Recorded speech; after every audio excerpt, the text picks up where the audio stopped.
Bab 1499. Sepertinya aku tidak pernah kalah.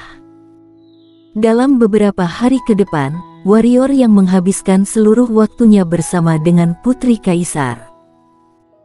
Putri Kaisar pun melepaskan masalah di tangannya dan menemani warrior yang setiap hari. Keduanya baru saja menikah, jadi tentu saja mereka seperti lem. Patut disebutkan bahwa warrior yang memberikan buah spiritual roh api yang diperoleh di wilayah Ganas kepada Putri Kaisar, setelah Putri Kaisara menelan buah spiritual roh api ini, dia langsung dipromosikan ke puncak tingkat dewa lanjutan. Bakat Putri Kaisar tidaklah lemah, boleh dikatakan dia sangat kuat. Jika tidak terluka oleh sinar kosmik alam semesta, dia seharusnya sudah mencapai tingkat dewa lanjutan sejak lama. Pada mulanya Putri Kaisar sangat sakti dan tak terkalahkan, tetapi sekarang dia telah mencapai tingkat dewa lanjutan, dan kekuatannya bahkan menjadi lebih kuat dan terasa sedikit menakutkan. Jika warrior yang tidak mempelajari reinkarnasi pedang, kecuali dia menggunakan peta pedang galaksi, dia tidak bisa mengalahkan Putri Kaisar. 3 hari kemudian, warrior yang meninggalkan planet Tianyun. Saat meninggalkan planet Tianyun, dia meninggalkan Piton Kaisar di planet Tianyun. Kekuatan Piton Kaisar ini tidak lebih lemah dari ketua sekte Wuzong. Dengan kekuatan planet Tianyun saat ini, selain Piton Kaisar ini, di dunia bawah ini, pada dasarnya tidak ada kekuatan yang berani memprovokasi planet Tianyun.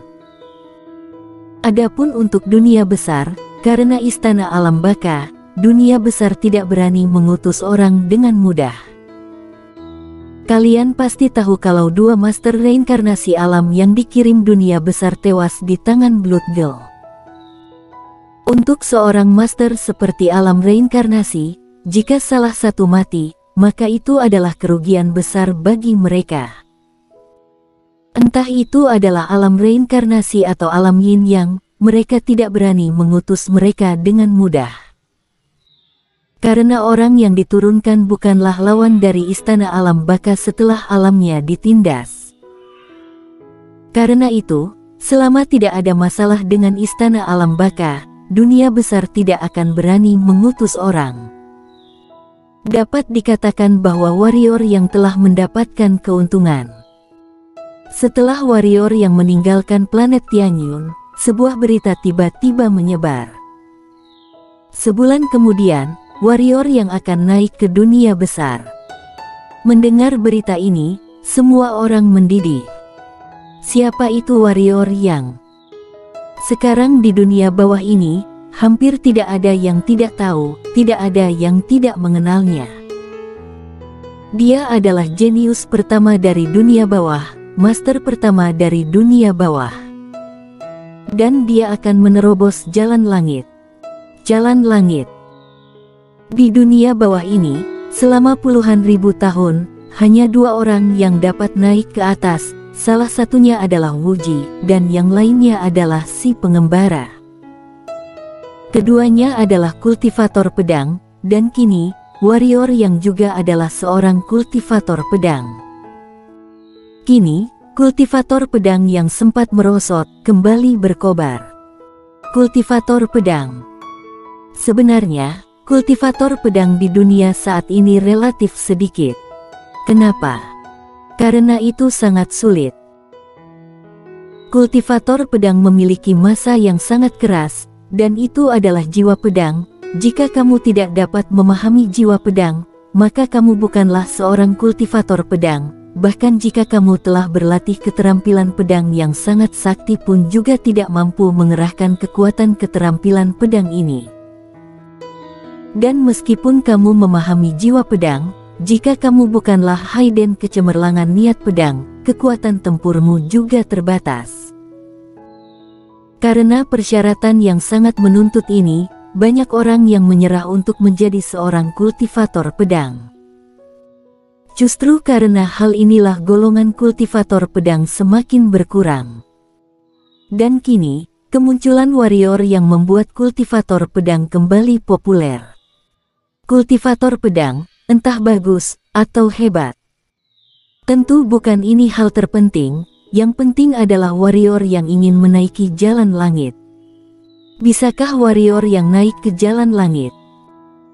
Banyak orang menantikannya, begitu banyak orang yang siap untuk pergi ke penghujung langit di daerah kutub utara setelah bulan Januari. Tidak ada yang mau melewatkan adegan ini. Dan tepat ketika semua orang sedang menantikan sebulan kemudian, warrior yang telah diam-diam datang ke kutub utara.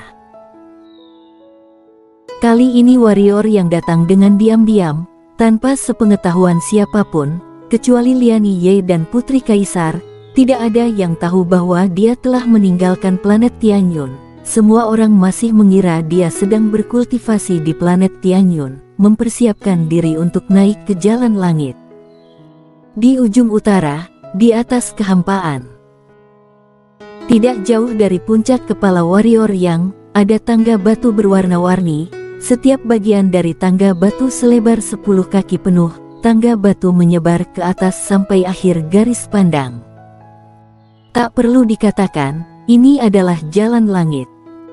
Pada saat ini, Ella tiba-tiba muncul di samping warrior yang.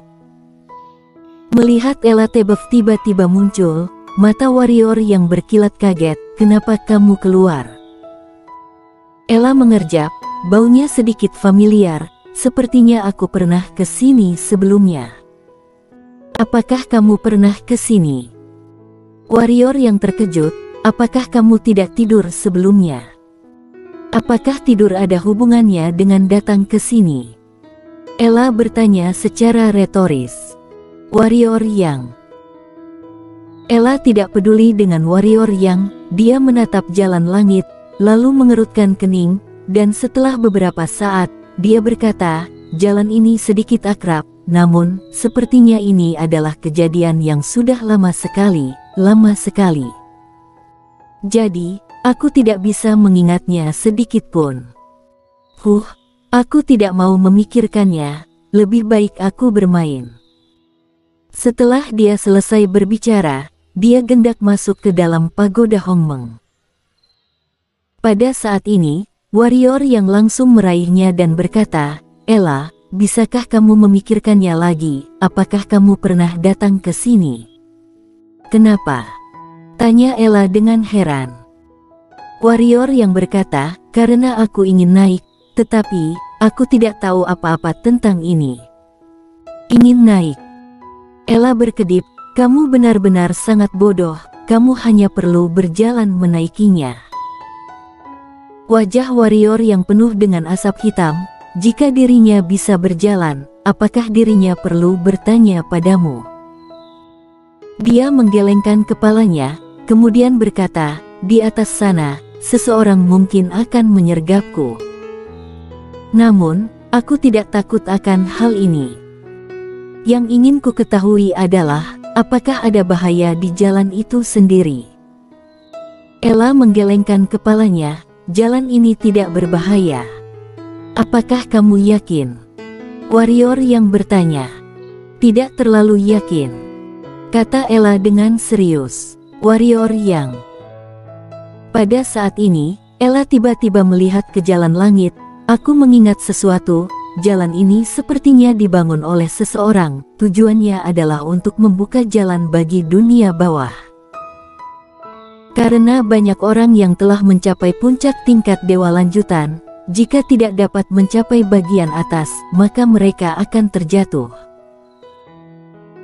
Dan secara paksa memecahkan ruang, memecahkan kekosongan dan pergi ke dunia besar, itu terlalu menyakiti asal-usul dunia. Jadi dia menciptakannya sedemikian rupa, mereka yang berkualitas dan memiliki kekuatan dapat melalui jalan ini ke dunia besar.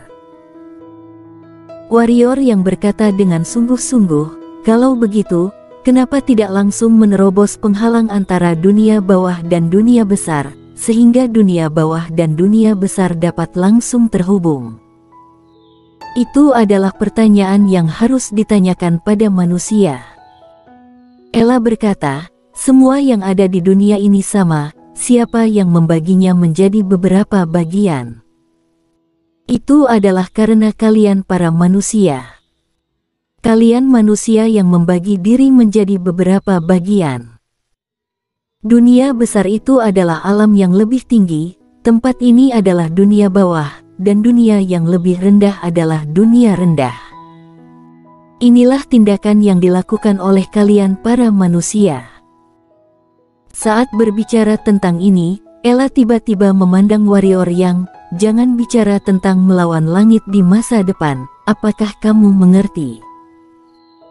Jika bukan karena jalan surga yang campur tangan, alam semesta ini mungkin telah dihancurkan oleh kalian para manusia. Ini tidak terlalu serius, kan? Warrior yang berkata, meskipun manusia sedikit serakah, mereka tidak akan sampai menghancurkan alam semesta ini, kan? Tidak sampai. Ella berkata dengan suara rendah, jangan bicara tentang energi spiritual, kalian harus bertahan dan menyerap energi spiritual, yang merupakan hal yang sangat normal. Tapi bagaimana dengan perang? Begitu para master dari manusia bertarung, dunia akan kehilangan lebih banyak. Misalnya, jika kedua master alam yin yang bertarung di tempat ini, jika tidak ada mata jalan surga, pertempuran mereka dapat secara langsung menghancurkan benua. Apakah kamu pikir dengan kekuatan mereka, mereka tidak dapat melakukannya? Warrior yang terdiam. Jangankan dua master alam yin yang, dirinya juga bisa melakukannya. Menghancurkan dunia tidaklah sulit, asalkan menghancurkan pusat bumi, memicu tsunami, dan menimbulkan gempa bumi. Ella berkata lagi, selain orang yang di atas tidak boleh turun, selain karena kekuatan mereka terlalu kuat dan daya rusaknya terlalu besar, ada alasan lain, yaitu tidak ingin orang-orang di dunia bawah ini diperbudak. Karena dunia besar memiliki keunggulan bawaan, master di sana jauh lebih kuat daripada di sini. Jika mereka bisa turun tanpa batasan apapun, maka sudah pasti bahwa orang-orang dari dunia bawah, monster, dan lain-lain pasti tidak akan memiliki cara untuk bertahan hidup.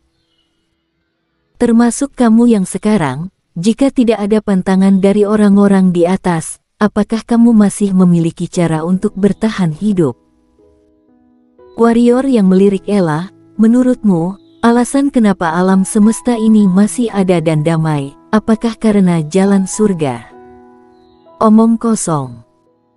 Ella berkata, jika jalan surga tidak maju untuk menegakkan segala macam ketertiban, maka dunia ini sudah lama rusak. Tetapi banyak orang dari kalian, tidak hanya tidak bersyukur, tetapi berteriak ingin melawan langit setiap hari. Semua hal dilahirkan untuk dibesarkan, tetapi sebagian besar orang yang dibesarkan adalah sekelompok orang yang tidak tahu berterima kasih. Warrior yang berpikir sejenak, lalu berkata, Ella, apakah kamu mengenal penguasa jalan surga? Identitas Ella terlalu istimewa dan terlalu misterius. Dia sangat akrab dengan mata jalan surga, dan sangat protektif terhadap penguasa jalan surga dan mata jalan surga itu. Menurut tebakannya, Ella ini pasti mengenal orang-orang dari jalan surga, atau mereka adalah satu kelompok. Tapi Ella menggelengkan kepalanya, entahlah, aku hanya mengenal Emi cilik dan yang lain, karena aku sering bermain dengan mereka. Kenapa mereka bisa bermain denganmu? Tanya warrior yang. Kenapa mereka tidak boleh bermain denganku?